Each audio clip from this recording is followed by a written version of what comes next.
E aí, gente, tudo bem com vocês? Sou eu aqui, Gabriel Ramalho, mais uma vez, né?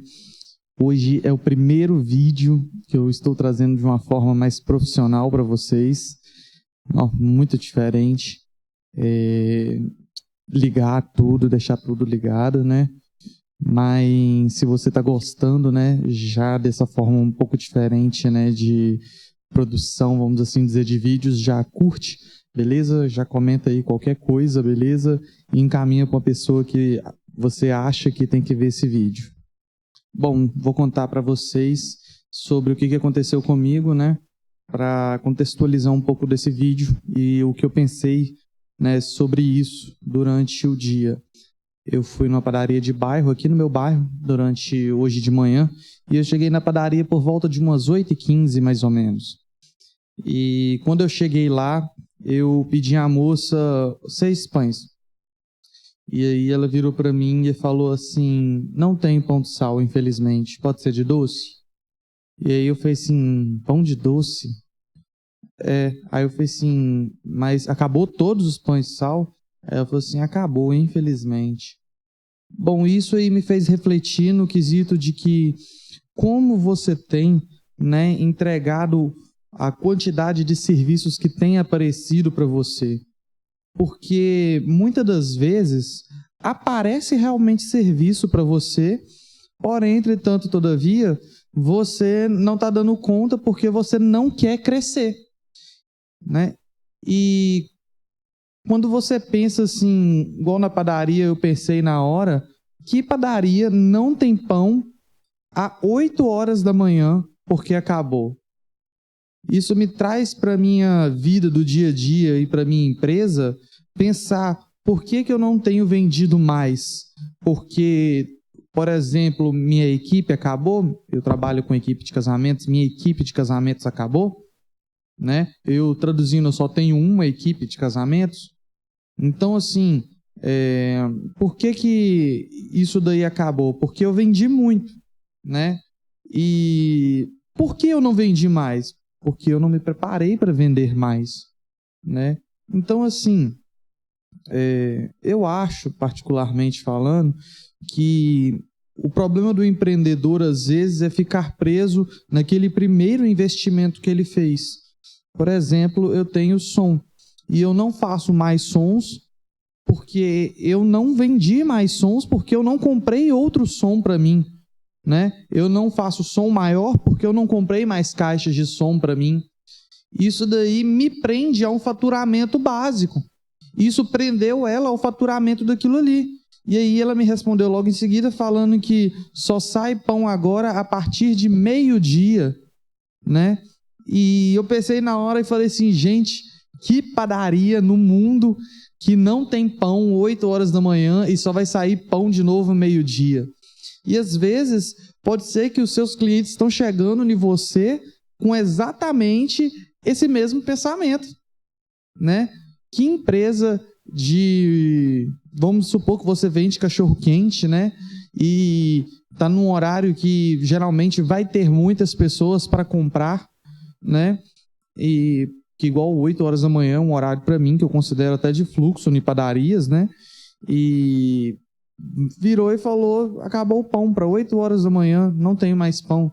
E aí, se você vende o cachorro-quente numa porta de uma faculdade e está na hora do intervalo, sabendo que você vende todos os dias muitos cachorro-quentes e você chega ali nos primeiros, por exemplo, 5 minutos, sendo que o intervalo é de 20 minutos, nos seus primeiros 5 minutos você vende todo o cachorro-quente e como você não se prepara, né, para receber mais essa demanda dos outros 15 minutos, dos outros 10 minutos, dos outros 5 minutos, do restante do tempo, né? Você tem que se preparar sim para ter uma meta, vender todos os dias para que aquilo que sobre não seja um prejuízo, mas você tem que estar sempre preparado para bater uma meta maior do que aquilo que você tem. Vamos lá, um exemplo.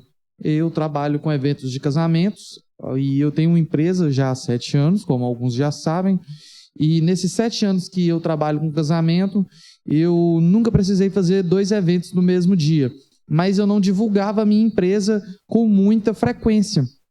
E no mês passado eu precisei fazer um evento de som de músicos e outros músicos em uma cidade fora. E se eu não tivesse me preparado, se eu não tivesse uma equipe reserva para fazer esse outro casamento em uma cidade fora, eu não teria feito esse evento e eu teria perdido esse evento para um concorrente. Então, eu me programei para que, quando isso acontecesse, eu tivesse uma equipe reserva, né? Então, que é o que grandes empresas fazem. E, vamos assim dizer, grandes lojas de vendas de roupas, de calçados fazem. Tem vários estoques daquilo ali, né? De exatamente daquele mesmo produto. E aí algumas pessoas ainda vão aí me dizer que, Gabriel, mas chega uma certa quantidade que eles não vendem mais porque acaba. Mas quando esse produto acaba, eu posso dizer, eles já venderam 100 do mesmo produto. Já venderam, às vezes, 200 do mesmo produto. Então, eles já tiveram uma meta mais do que batida. E, com certeza, eles tinham, por exemplo, 200, mas a meta era vender 150. Mas eu tenho um limite para mim. Eu vou bater essa meta de 150 vendas nesse calçado, nessa roupa, nesses pães, né? Na minha empresa de músicos, eu tenho uma meta todo mês de venda de produtos, né? Aqui de peças para casamento, de instrumentos. Mas se eu for mais além, é melhor para quem? Então, você tem que se programar para sempre quando for necessário você bater a meta, como a nossa querida ex-presidenta fala, que nós vamos ter uma meta e quando nós batermos a meta, nós vamos dobrar a meta. Pois é. Então, assim, você tem um limite que você pode alugar por um final de semana aluguel de brinquedos, né? Todo final de semana você só pode alugar um aluguel de brinquedos, né? Contendo, e eu sei para quem que está aí nesse vídeo, viu? Que eu estou usando você mesmo como exemplo. Você tem um pula-pula, você tem uma piscina de bolinhas e 3 gangorras, né? E eu só posso alugar esse kit uma vez no meu final de semana.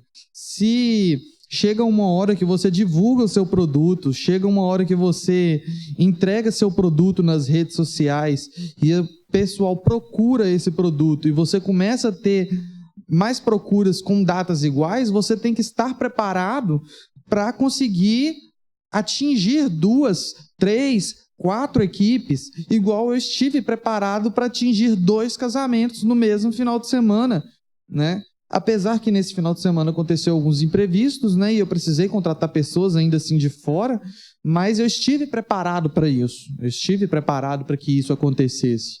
E você tem que estar preparado para isso. Porque já imaginou você não fechar por exemplo, no meu caso, esse casamento, esse aluguel de brinquedos, você não vender o seu cachorro quente e você não alugar mais brinquedos e você não alugar mais sons também, que é o meu caso, você começa a perder, né? Não só, no caso, clientes, porque quando a pessoa te procura, né? E ainda mais quando for por uma indicação, né? Significa que alguém falou do seu serviço e eu costumo dizer que uma boca que fala bem, né, é muito menor do que uma boca que fala mal. Se você atinge um grupo de 100 pessoas, vamos colocar ali que 10 pessoas, né, e eu estou colocando ainda muito, 10 pessoas irão falar bem do seu serviço. 10 pessoas de um grupo de 100, né? E desse grupo de 100, outros 50 vão procurar defeitos para falar mal. 50 pessoas vão procurar defeitos para falar mal do seu serviço. Então, assim, você tem que estar sempre disposto, né, a sempre estar inovando naquilo. Aqueles pães que eu pedi ali, prontos ali na prateleira, né? Mas poderia estar lá dentro, ou assando, ou já assados, guardados para não ficar ali também, às vezes, na gaveta, vou falar assim, entendeu? Vocês devem estar sempre preparados para aumentar a demanda daquilo ali. Porque quanto mais aumenta a demanda, aumenta o serviço. Mas se aumenta o serviço, aumenta o seu prolabore, aumenta o dinheiro que entra para você. Você vai poder, igual, por exemplo, Gabriel, eu só consigo atender uma pessoa no final de semana, porque se eu atender 2 pessoas no mesmo final de semana, uma outra equipe ou com um outro evento, né, eu vou precisar contratar mais uma pessoa. Porém, se você contrata mais uma pessoa, você aumenta a despesa. E se você aumenta a despesa, você também tem que aumentar na qualidade do seu serviço, entendeu? Que automaticamente, mais uma vez, aumenta o seu prolabore, né? Que eu já venho falando sobre isso em alguns vídeos, né? E depois eu vou trazer um vídeo falando, inclusive, sobre o prolabore, né? Realmente, como é que eu acho que tem que entender o prolabore. Mas contextualizando tudo isso, né, você tem que estar sempre preparado para vender mais. Você tem que estar sempre preparado para conseguir atingir um público maior de pessoas, né? Um exemplo, essa pessoa me perdeu como freguês. Eu vou procurar uma outra padaria que tem aqui no meu bairro que possa suprir a minha vontade, por exemplo, de comer pão às 8 horas da manhã, por mais incrível que pareça. Então, assim, o vídeo que eu tenho para vocês, né, hoje é isso. Sempre esteja disposto a aumentar cada vez mais e mais vendas, né? Lembrando que vendas é um resultado, como eu disse no vídeo anterior, vendas é um resultado, você vender é um resultado de um network bom, é um resultado de um perfil organizado no seu Instagram, é resultado de uma boa divulgação, porque, igual eu digo, né, quem não é visto não é lembrado. Lembrando que vender, né, é o resultado, é a parte final do bolo, tudo bem? Não é a parte inicial. Você não monta uma empresa pensando em vender, tudo bem? Mas o vídeo de hoje é isso, beleza, gente? E espero que vocês tenham gostado, né? Pode ser que ficou um pouco embolado algumas coisas aí, mas esse é o primeiro vídeo que realmente eu estou fazendo o mais profissional possível para vocês, para entregar para vocês um vídeo bom, né? Espero que vocês curtam e, mais uma vez, muito obrigado. Curte, comenta e encaminha para uma pessoa que você acha que tem que ver esse vídeo. Valeu!